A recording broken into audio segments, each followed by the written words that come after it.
Muy buenas a todos y bienvenidos una vez más a un nuevo video del canal de Riku y JP. En este caso quiero volver un poco a hacer mis análisis, los que solía subir al canal de Renji, aunque bueno, eran más de anime. En este caso voy a hablar sobre un manga que estoy leyendo actualmente y quiero analizar si vale la pena o no que le den una ojeada si no lo hicieron, incluso si solamente han visto el anime. Y como habrán visto en la miniatura, voy a hablar de Made in Abyss. Actualmente solo leí los tomos 1 y 2. El manga en la actualidad lleva publicados 9 tomos en Japón, o 10, pero por ahí anda. Y acá en Argentina más o menos anda por la misma cantidad. Acá en Argentina los publica Editorial Ivrea. Yo, como dije, solamente he leído los 2 primeros y acá quiero dar un poco mis primeras impresiones de lo que está haciendo hasta ahora este manga. Así que bueno, primero, antes de empezar, voy a hablar un poco de qué va esta historia y luego pasaré a la parte de opinión, obviamente.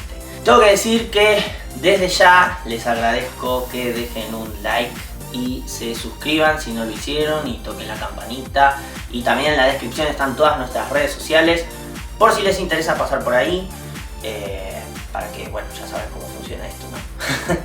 Pero bueno, ahora sí, pasando al análisis. Tengo que decir que Made in Abyss es una historia que engaña un poco, en el sentido para el que no la conozca, ya que los personajes tienen estos diseños muy moe, todo muy kawaii, y la historia de a poco se va tornando cada vez más seria. De hecho, el manga pertenece al género seinen, pero los personajes es todo lo contrario, indican. Bueno, la historia se sitúa en un mundo que por lo menos yo no terminé nunca de entender hasta ahora si es como un universo alterno del mundo real o simplemente es otro mundo que nada que ver, en el cual hay una isla que tiene una ciudad que se llama Orth.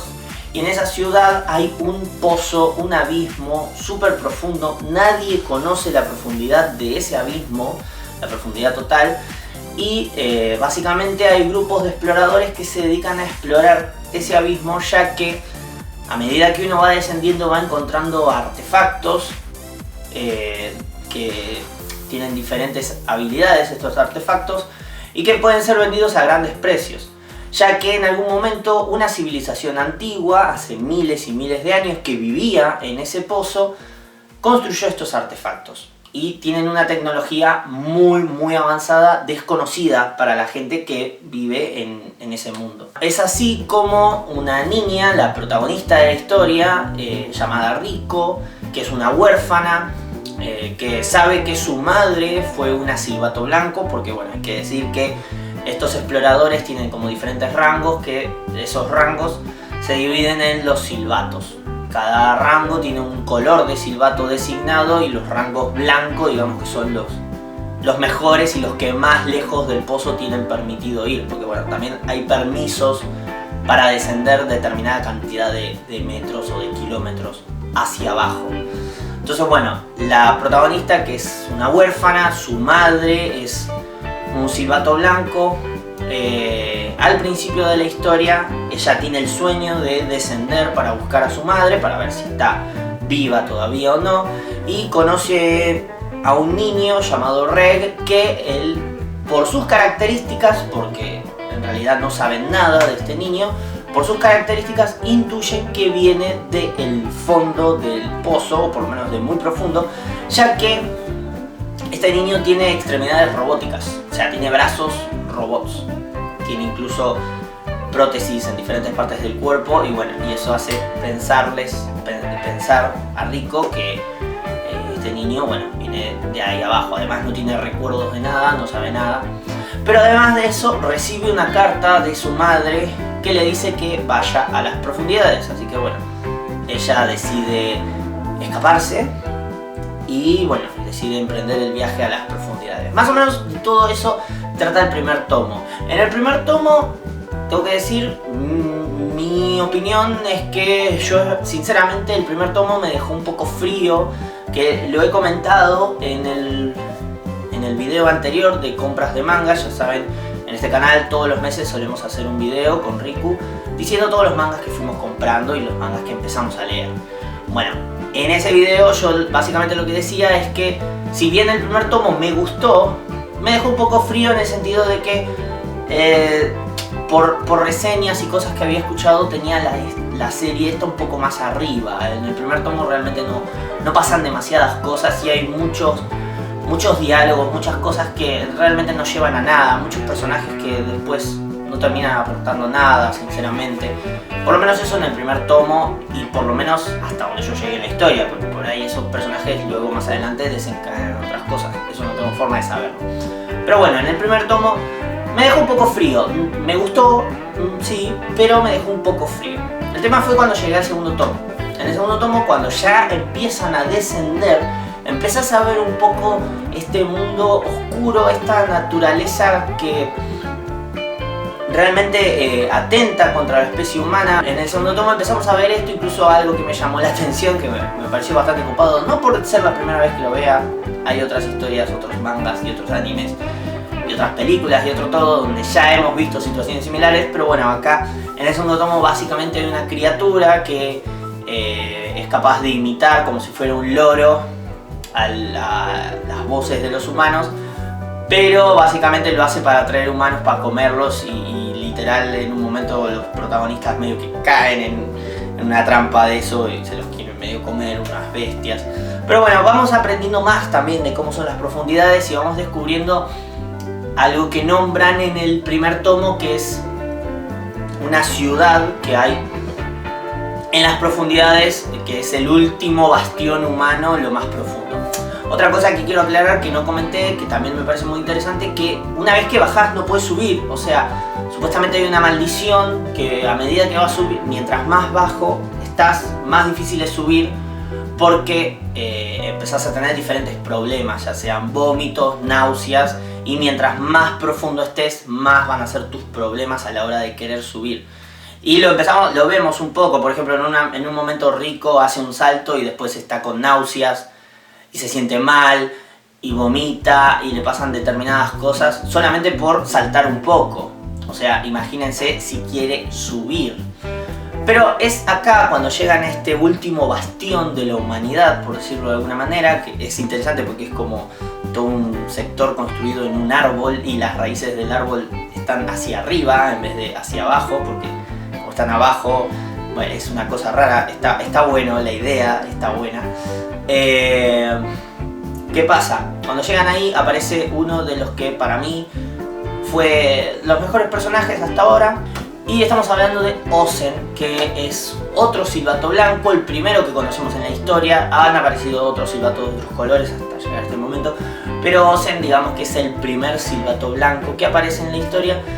Y te lo pintan como un personaje del cual hay que tener cuidado. Un personaje extremadamente poderoso, porque bueno, tiene la categoría más alta de los silbatos, pero al mismo tiempo no es del todo confiable. Y bueno, y ahí empezamos a ver mucho más de lo que es este lado oscuro, ¿no? Que digo que tiene la historia, que realmente pinta interesante. Así que bueno, ahora que terminamos de hablar un poco más o menos de qué trata la historia, vamos a hablar ahora sí mi opinión y si debería sí o no leerla. Bueno, como estamos hablando de un manga, obviamente hay que hablar del arte que tiene este manga. Y tengo que decir que, bueno, si bien el estilo de personajes, de diseño de personajes, no es lo que a mí más me guste, ya saben, a mí lo moe, lo kawaii en sí no es algo que me fascine. Y todos los personajes son de ese estilo, o sea, ya sea que sean los niños protagonistas o que sean incluso los ancianos, todos tienen como este estilo. Están bien integrados en el universo, además tiene como este estilo pastel de todo, de cómo está dibujado, los trazos incluso, muchos negros, pero bien en las páginas. Así que artísticamente me parece bien, sobre todo por los fondos. O sea, los fondos, la verdad, hay algunos que tienen un laburo impecable y las criaturas que aparecen en la historia, sus diseños me gustan mucho. Así que artísticamente es una serie que tiene mi aprobación No sé si sirve de algo, pero bueno, me gusta artísticamente. Y ahora la historia, que obviamente creo que es lo más importante. Por el lado de la historia me parece que es una serie que creo que hace cosas muy bien y cosas muy mal. ¿Qué hace muy bien? Lo que hace muy bien es manejar el misterio. Por lo menos en los 2 tomos que leí, constantemente te están revelando cosas, pero siempre te dejan con la intriga de algo más. O sea, por ejemplo, en el primer tomo, en un momento vemos, ¿no?, todo esto, lo que son los diferentes niveles a los que pueden acceder los silbatos, pero, y si bien te explican qué hay en cada nivel, siempre termina con un pero, en el sentido de, ok, hasta este nivel sabemos qué hay, pero después no tenemos ni idea. Y otra cosa es que lo que dice un silbato blanco es ley. O sea, si un silbato blanco dice que en el último piso, en el último nivel que llegó, hay elefantes rosa que vuelan, no hay forma de comprobarlo. Entonces todos van a creer que hay elefantes rosas que vuelan, por decir una boludez, ¿no? Pero creen eso, porque no hay forma de ir hasta ese nivel a chequear lo que dice un silbato blanco.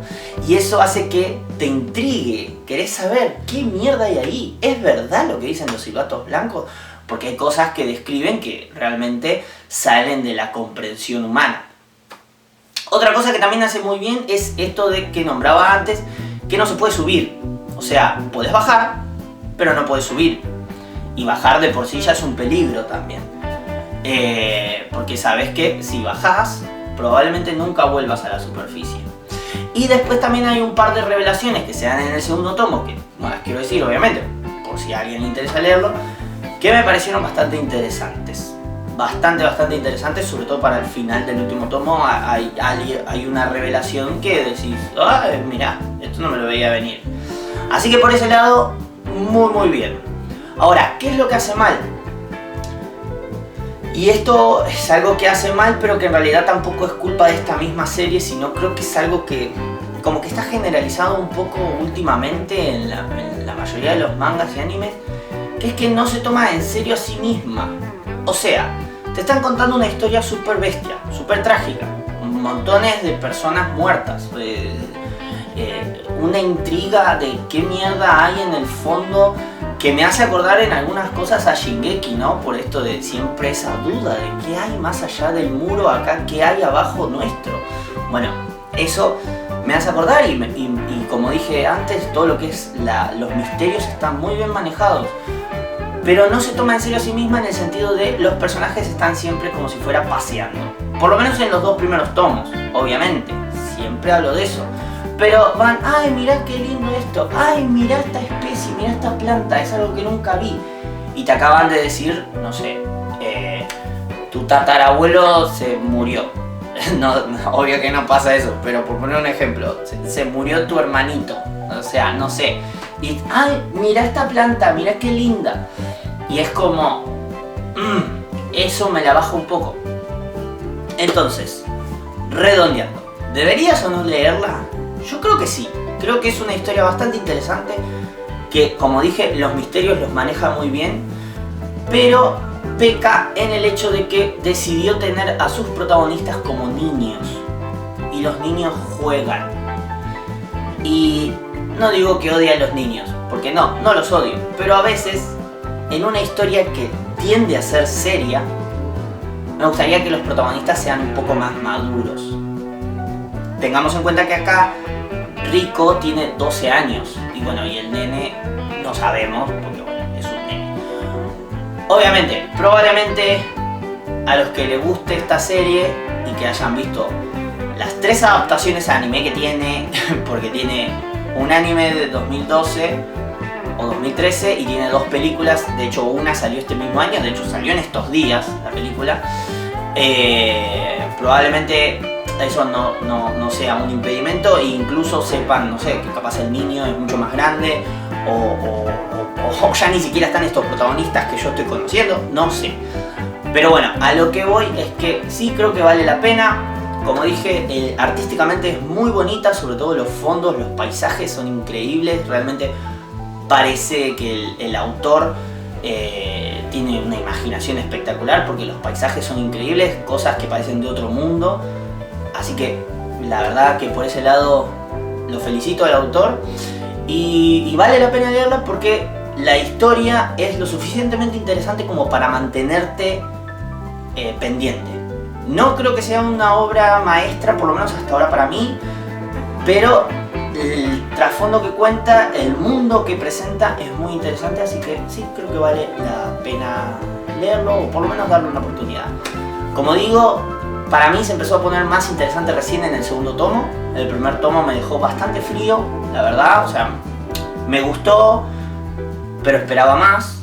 Y el segundo tomo me dio ese plus que me faltó en el primero. Así que ojalá que si les interesaba esta historia y no sabían si verlo o no, porque obviamente en el anime calculo que será similar, no vi el anime, pero bueno, si no sabían si verla o leerla, con esto se decidan y le den una oportunidad, porque la verdad creo que está bien. Así que nada, gracias gente.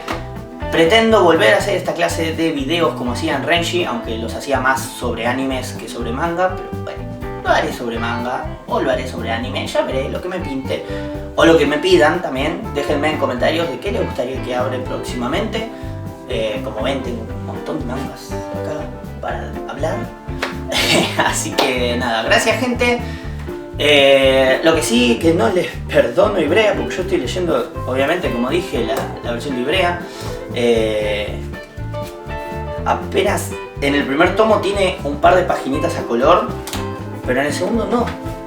En el segundo no tiene páginas a color. Y loco, o sea, me salen lo mismo, Ibrea, media pila. ¿Por qué en el segundo tomo no tiene páginas a color? Me encantaría, porque como dije, el dibujo es precioso. Así que nada, pero bueno, eso nada más quería decir. Gracias gente, recuerden suscribirse, darle like, sobre todo por favor un flor de like, péguenle a este video que me ayuda un montonazo. Y los espero mañana jueves en el podcast a las 9 de la noche hora argentina, donde hablamos de noticias, bueno, un montón de cosas. Gracias, sayonara, nos vemos la próxima, bye bye.